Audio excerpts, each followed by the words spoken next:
நமக்கு இது போல ஒரு விழிப்புணர்வு நிகழ்வு அவசியம் தேவைப்படுகிறது. இது கோயம்புத்தூரில், துடியலூரில் இந்த மாதிரி நடத்துறது இது ஃபர்ஸ்ட் தடவை நினைக்கிறேன். ரொம்ப பெருமையா இருக்குது. வரவேற்கிறோம். நாங்க அனைவரும் இவ்வளவு நம்ம மாணவ செல்வங்களுக்கு அவேர்னஸ் கொடுத்திருக்கிறீங்க. இன்னும் பல ஸ்கூல்களுக்கு போய் நீங்க சென்று அவேர்னஸ் கொடுக்குமாறு நான் அன்போடு கேட்டுக்கொள்கிறேன். பூமியிலும் மனித உடலிலும் 70% நீர் தான் உள்ளது. அனைத்து உயிர்களுக்கும் வாழ காற்றை போலவே தண்ணீரும் முக்கியம்.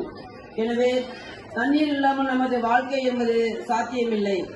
ஒவ்வொரு ஆண்டும் மார்ச் 22 அன்று உலக தண்ணீர் தினமாக கொண்டாடி கொண்டிருக்கிறோம்.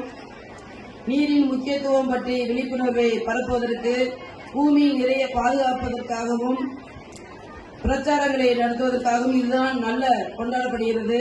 இதனால் நீர்நிலைகளை மாசுபடுத்துவதன் மூலமும் தண்ணீருக்கு ஆதாரம் காடுகளை அழிப்பதன் மூலம் தண்ணீர் பற்றாக்குறை மனிதர்களாகிய நாம் தான் முக்கிய காரணமாக இருக்கிறோம். எனவே நாம் விழிப்புணர்வுடன் இருக்க வேண்டியது அவசியம். அதேபோல் இங்கு பேரண்ட்ஸுக்கு தான் ஃபர்ஸ்ட் தேங்க்ஸ் சொல்லணும். நீங்க தான் முக்கியத்துவம் பிள்ளைகளுக்கு கொடுத்து நம்ம குழந்தைகளை மாணவ செல்வங்களை அழைத்து வந்ததுக்கு உங்களுக்கு எல்லாம் மீண்டும் ஒரு முறை வாழ்த்துக்களை தெரிவித்துக் கொள்கிறேன். ஏனென்றால் இன்னைக்கு ரெஸ்ட் எடுக்கிற டேன்னு சொல்லுவாங்க. நம்ம சண்டே நாள் இன்னைக்கு நம்ம ஏதாவது மூவி பார்த்துட்டு டிவிலே உட்காந்து ஏதாவது கேம் விளையாண்டு இருப்பாங்க குழந்தைகளை. அவங்களெல்லாம் இன்னைக்கு ஸ்பெஷலா நீங்க அழைத்து வந்ததுக்கு உங்களுக்கு தான் நம்ம நன்றி தெரியுது. ஏன்னா நம்ம குழந்தைகள் எல்லாம் இன்னும் நல்ல விழிப்புணர்வோட இருக்கிறதுக்கு நம்ம பெற்றோர்கள் காரணம் முக்கியம். ஆசிரியரும் காரணம் இருந்தாலும் பெற்றோர்கள் நம்ம கூடவே இருக்கிறதுனால டெய்லி அதை சொல்லிட்டே இருந்த குழந்தைகள்கிட்ட. என்ன இப்ப அவங்க பேசுறது போல நம்ம பேரை நல்லா அப்படியே அருமையாக பேசினாங்க. நேரத்தை எப்படி நம்ம சேவ் பண்றது, அதே மாதிரி மணி எப்படி நம்ம செலவு பண்றது, தேவையானதை மட்டும் வாங்கணும், தேவையில்லாத பொருளை நம்ம யூஸ் பண்ணலைன்னா அதை வாங்கக்கூடாது. அதே மாதிரி நம்மளுக்கு தேவைப்படுத்திட்டு நம்ம மீதி இருக்கிறத மற்றவங்களுக்கு இதை பகிர்ந்து கொடுக்கணும் அப்படின்னு மனப்பான்மையை கற்றுக் கொடுங்க. நான் அன்போடு கேட்டுக்கொள்கிறேன். அதே மாதிரி நான் எங்களுடைய கணவர் பிசினஸ் மேன் தான். என்னுடைய சன் 2 சன் 1 டாட்டர். அவங்களும் பிசினஸ் பண்ணுவாங்க. அவங்களுக்கு சப்போர்ட்டா நான் இருப்பேன். அதே மாதிரி பெண்களுக்கு நிறைய பேர் சொல்லுவேன். சில பெண்கள் வீட்டை விட்டு வெளியில வராம இருப்பாங்க. சில பேர் வேலைக்கு போறாங்க, முன்னாடி மாதிரிலாம் இல்ல. இருந்தாலும் கணவருக்கு சப்போர்ட்டா இருங்க அப்படின்னு சொல்லுவேன்.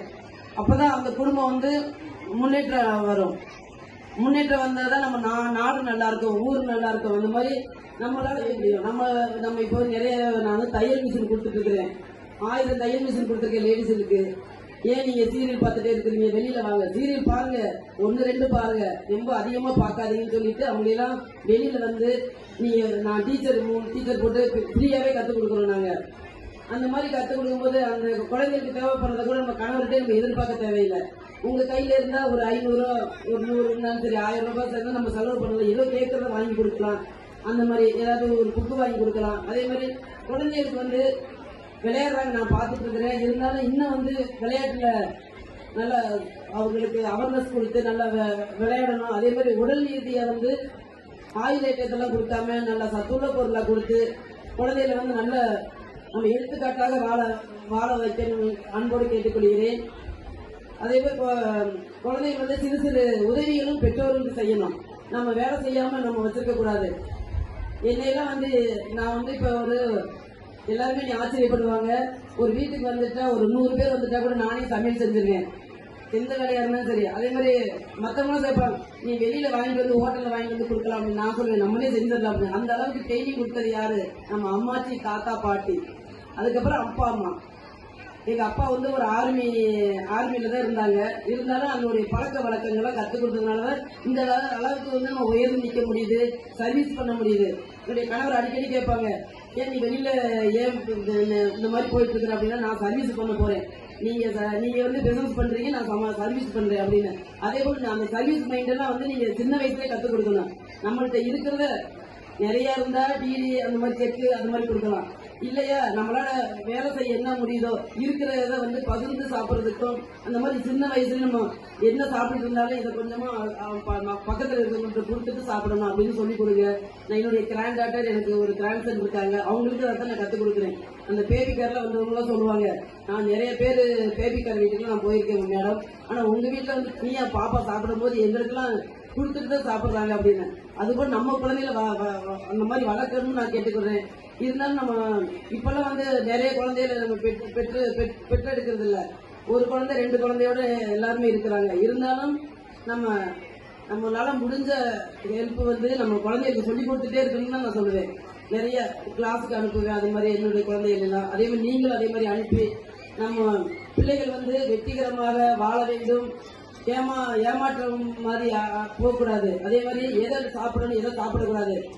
நம்ம நிறைய போதைப் பொருள் அது சொல்லிட்டு இருக்கிறாங்க. அதெல்லாம் அந்த பழக்கத்துக்குலாம் நம்ம குழந்தைகள் போகக்கூடாது. அந்த கண்ணு கருத்துமா நம்ம குழந்தைகளை பார்த்துட்டே இருக்கணும். இன்னைக்கு என்ன எப்படி இருக்கிறாப்புல நோயும் அதே மாதிரிதான்.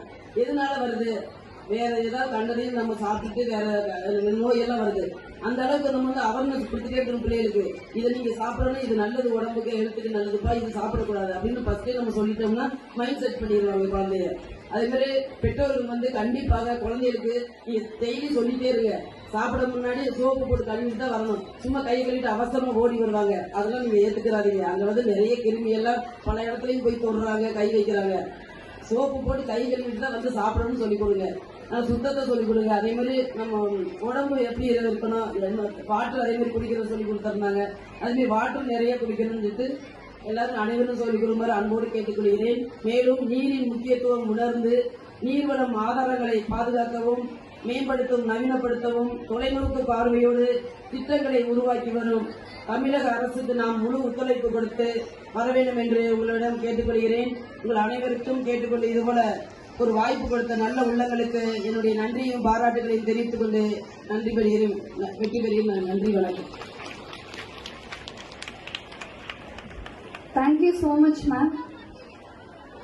உங்களுடைய சிறப்புரை வந்து கண்டிப்பா இங்க இருக்கக்கூடிய எல்லா ஜெனரேஷனுக்குமே ரொம்ப ரொம்ப